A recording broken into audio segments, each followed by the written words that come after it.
Okay. కొద్దిసేపు dates, years, names ఇవన్నీ పక్కన పెట్టేద్దాం. జస్ట్ మీకు చిన్న స్టోరీలా చెప్తాను.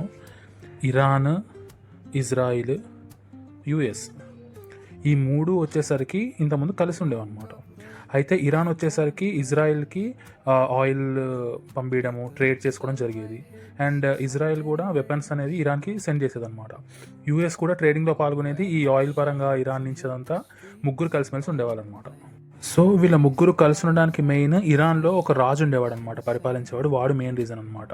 అయితే ఇరాన్లో ప్రజలు ఏం చేశారంటే, ఈ మత పెద్దలు వీళ్ళందరూ ఉంటారు కదా, వీళ్ళు ఏం చేశారంటే, అరే మన మతాన్ని కొంచెం నువ్వు తక్కువ చేస్తున్నావు, వేరే వాడిని బాగా ఎంకరేజ్ చేస్తున్నావు, చాలామందికి జాబ్ లేవు, అది ఇది అని చెప్పేసి ఒక రెవల్యూషన్ అనేది స్టార్ట్ అయింది దీంట్లో. సో దీన్ని 1979 రెవల్యూషన్ అంటారనమాట. వీళ్ళందరూ కలిసి ఏం చేశారంటే, ఇక్కడున్న రాజుని దించేసి ఇంకొక మత గురువు ఎవరైతే ఉన్నారో ఆయన్ని రాజులాగా డిక్లేర్ చేశారనమాట. సో మొత్తం ఆయనే చూసుకుంటుంటాయి ఇంకా మొత్తం. సో ఇప్పుడు ఇరాన్ వచ్చేసరికి ఒక ముస్లిం కంట్రీ. వీళ్ళు ఇజ్రాయెల్కి యూఎస్కి ఆపోజిట్ కదా, కాబట్టి ఇరాన్ వచ్చేసరికి వీళ్ళిద్దరికి ఆపోజిట్ అయిపోయింది అనమాట. సో యూఎస్ ఇజ్రాయెల్ కలిసి ఉన్నారు, ఇరాన్ వచ్చేసరికి సపరేట్ అయిపోయింది. అండ్ ఇరాన్ వచ్చేసరికి కొన్నిసార్లు ఈ మిలిటెంట్స్ అంటే సేమ్ కంట్రీలో ఉండి ఆపోజిట్గా పనిచేస్తూ ఉంటారనమాట. వాళ్ళని ఉగ్రవాదులు అట్లా అంటారు కదా. అయితే ఈ ఇజ్రాయెల్లో ఆ గ్రూప్స్ ఏవైతే ఉన్నాయో వాటికి ఇరాన్ వచ్చేసరికి ఫండింగ్ చేసింది అనమాట.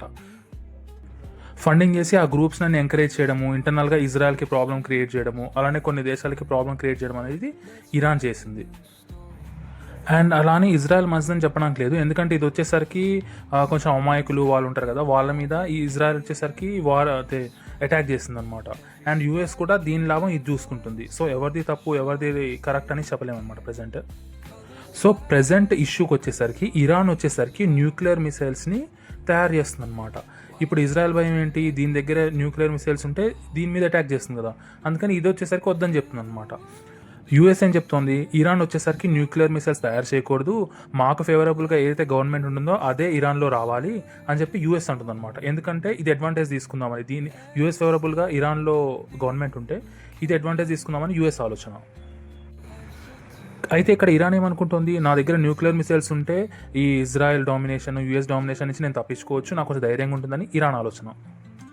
సో ప్రజెంట్ ఎగ్జాక్ట్ ఇష్యూ ఇదే అనమాట. ఇదేమో న్యూక్లియర్ బాంబ్స్ నేను చేస్తూ ఉంటుంది, వీళ్ళిద్దరు వద్దంటున్నారు అనమాట.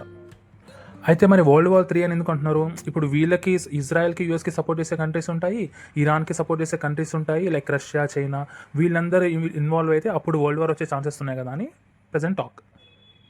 సో మీకు ఇంకా డీటెయిల్గా వీడియో కావాలంటే నేను చేస్తాను. అండ్ ఛానల్ని సబ్స్క్రైబ్ చేసుకోవడం మాత్రం మర్చిపోకండి. Thank you.